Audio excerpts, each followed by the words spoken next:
어제 열린 최강욱 열린민주당 대표 재판에서 검찰이 최 대표와 정경심 교수가 나눈 휴대전화 문자 메시지를 공개했습니다. 이재명 기자. 예. 어떤 내용이죠?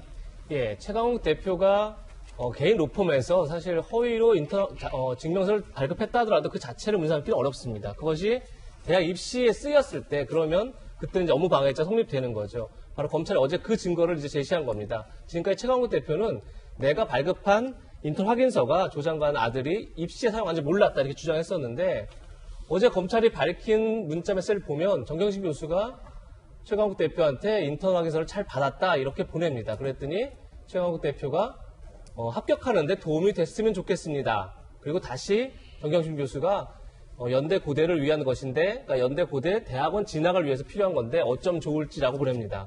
그러니까 저 대화만 봤을 때 최강욱 대표는 자신이 발급한 허위 인턴 증명서가 그러니까 인턴 확인서가 허위인지 아닌지 둘째 치더라도 그 자체가 대학 입시에 쓰인다는 걸 분명히 알았다. 이것이 지금 어제 검찰의 주장입니다. 네. 김광삼 변호사님. 저 내용에 보면 뭐 연고대 입시를 위해서 쓴다 뭐 이런 내용이 사실 눈에 띄어요. 네. 뭐 이런 내용이 입증에 도움이 된다고 보십니까?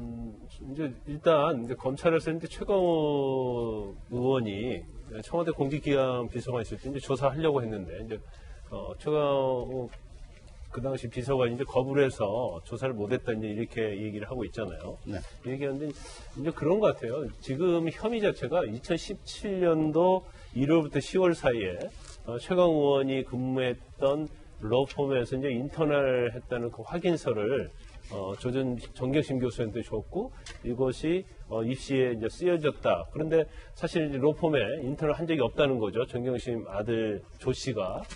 그런데 최강욱 의원은 그 당시에 인턴을 했다 이렇게 주장을 하고 있어요. 그러면 이제 누구 말이 사실이냐?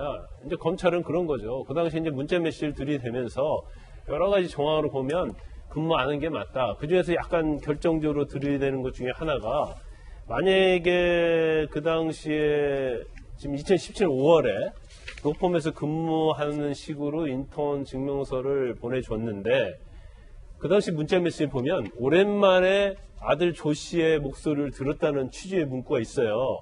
그러면 인턴으로서 법무법인에 와서 매일 근무를 하는데 목소리를 오랜만에 들었다는 것은 말이 되지 않지 않느냐.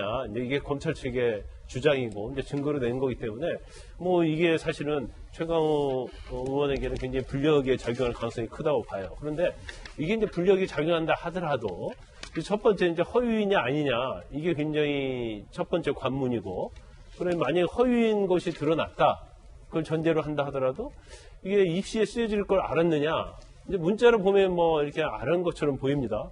근데 또 알았다 하더라도 이게 사실 이 인턴 증명서가 입시에 영향을 끼치는 어떠한 부분이 될 수 있느냐. 이게 또 중요한 부분이에요. 그래서 입시에 영향을 끼치지 않는 것 정도의 사소한 것이라고 하면 업무방해 되지 않는 거죠. 그래서 범죄적으로 굉장히 허위를 할지라도 유죄 무죄를 판단할 있어서는 여러 가지 장애 요소는 상당히 있습니다. 그 부분에 대해서 재판부가 이제 어떻게 판단할지는 저희가 두고 봐야 할 그런 대목이라고 봅니다. 예, 뭐 저도 할 말이 좀 있지만 앵커이기 때문에 오늘 참고요. 근데 정 교수가 아들의 대학원 합격을 위해 가지고 청탁을 한 정황도 어제 검찰이 공개를 했다고 합니다. 이재명 기자, 뭐 해당 증거가 뭐 어떤 것들이 있습니까? 예, 어제도 이제 서로 대화 오간 것들을 이제 검찰이 공개했는데요.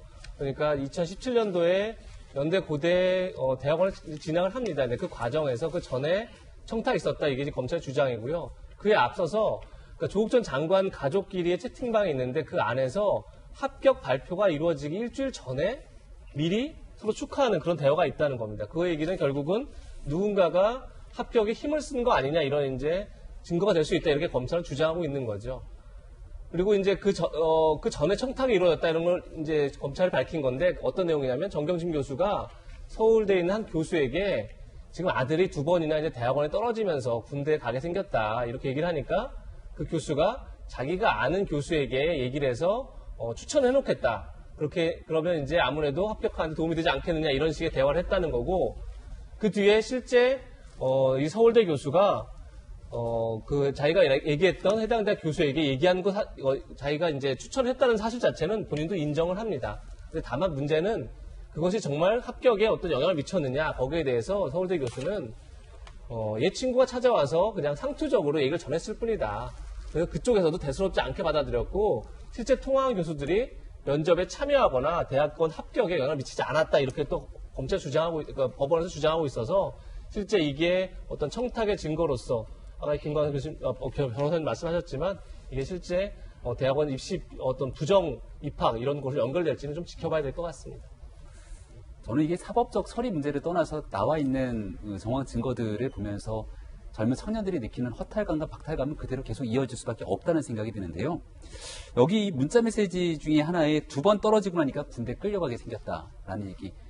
군대를 끌려가는 게 아니라 대한민국 국민이면 누구나 져야 되는 병역의 의무죠. 이런 표현을 고위공직자의 아내 그리고 조국 전 장관은 대한민국의 지성인으로 살아오면서 조국 전 장관이 보여줬던 대중에 대한 모습은 이런 내용과는 거리가 멀기 때문에 꽤 충격이다라는 얘기를 드리고요.